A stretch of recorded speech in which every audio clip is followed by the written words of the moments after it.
বিপদে পড়লে আমাদেরকে উদ্ধার করে কে? আল্লাহ ছাড়া আমাদের বাঁচানোর কেউ আছে? উদ্ধার করার কেউ আছে? রক্ষা করার কেউ আছে? এজন্য বিপদে পড়লে আমরা চাইবো কার কাছে? আমাদের যাই দরকার হোক আমরা ফরিয়াদ করব কার কাছে? নাকি মাজারে যেয়ে চাবেন? মাজারে যেয়ে চাবেন? অনেকে তো মাজারে যেয়ে কপাল ঘষে, আছে না নাই? মাজারে যেয়ে সন্তান চায়, আছে? এই এলাকার লোকদের আকীদা খালেস আমি জানি। মাজারে যে কপাল ঘষে আর সন্তান চায়। আচ্ছা, মাজারে গেলে সন্তান পাওয়া যায়? আচ্ছা, মাজারে না গেলে যদি বাচ্চা না হতো, গরু ছাগলের যে বাচ্চা হয় ওরা কোন মাজারে মানত করে বলেন? কথা কি বুঝতেছেন?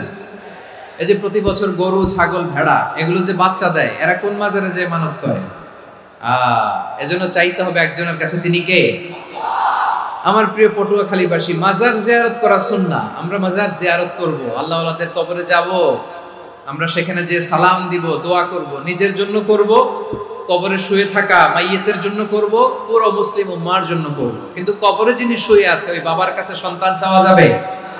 চাকরি চাওয়া যাবে? সফলতা চাওয়া যাবে? সফলতা দেয় কে? এক কথাই রব্বুল আলামিন বলেন, وَإِن يَمْسَسْكَ اللَّهُ بِضُرٍّ فَلَا كَاشِفَ لَهُ إِلَّا هُوَ وَإِن يُرِدْكَ بِخَيْرٍ فَلَا رَادَّ لِفَضْلِهِ يُصِيبُ بِهِ مَن يَشَاءُ مِنْ عِبَادِهِ وَهُوَ الْغَفُورُ الرَّحِيمُ الله أكبر। আল্লাহ বললেন, ওয়াইয়ামসাসকাল্লাহু বিদুররিন ফালা কাশিফা লাহু ইল্লা হু।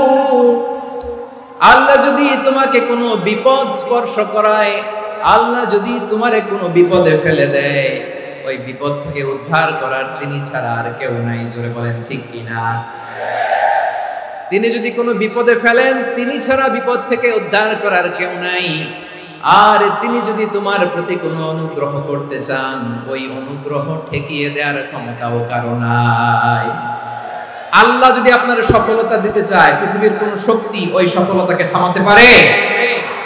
এজন্য আল্লাহ বললেন, খবরদার, চিন্তার আকীদা খালিস করে নাও।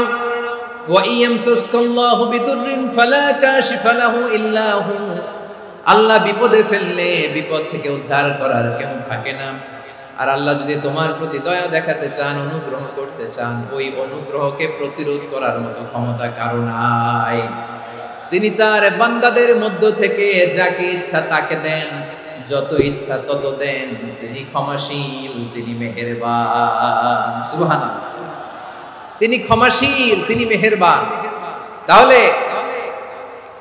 এই আয়াত থেকে আমরা বুঝতে পারলাম, আমরা যদি বিপদে পড়ি আমাদেরকে কেউ বাঁচাতে পারে না। আমার বাবা আমারে বাঁচাতে পারে, আমার মা আমাকে বাঁচাতে পারে, আমার বন্ধু আমারে বাঁচাতে পারে, আমার দলের কর্মী আমাকে বাঁচাতে পারে, আমার পীর সাহেব আমারে বাঁচাতে পারে। আমার পটুয়াখালীর ভাইয়েরা খেয়াল রাখবেন, বাঁচাতে পারে এক মহান সত্তা, উদ্ধার করতে পারে এক মহান সত্তা। চিৎকার করে বলুন, তিনি কে?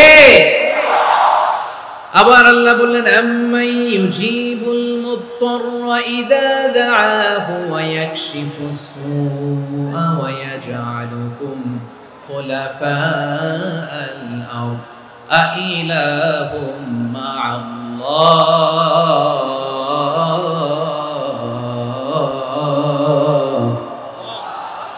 ক্বালিলাম মা তাযাক্কারুন। রব্বুল আলামিন বলেন, বিপদে পড়ে কাতর কণ্ঠে চিন্তাগ্রস্ত হয়ে যখন কেউ ফরিয়াদি হয়ে আল্লাহর ডাকে হাত তোলে, তখন এই ব্যক্তির ডাকে সাড়া দেয় কে?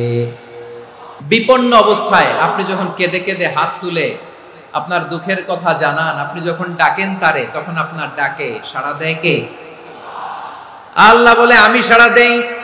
তোমাদের বিপদকে মুক্ত করে দেয় কে? ওই আল্লাহর সাথে কোন উপাস্য আছে নাকি? কিন্তু খুব অল্প সংখ্যক লোকই তোমরা উপদেশ গ্রহণ করো। কথাটা কার? তাহলে বিপন্ন মানবতা যখন কাঁদে, মানুষ যখন বিপদে পড়ে নিরুপায় হয়ে ফরিয়াদ করে, তার ডাক শোনার কেউ নাই একজন ছাড়া। চিল্লায় বলেন তো তিনি কে? এজন্য আমরা ফরিয়াদের হাত কার দিকে তুলব। এবং খেয়াল রাখতে হবে, মাথার সাথে সেট করে নিতে হবে, আল্লাহ ছাড়া আমাকে উদ্ধার করার কেউ নাই।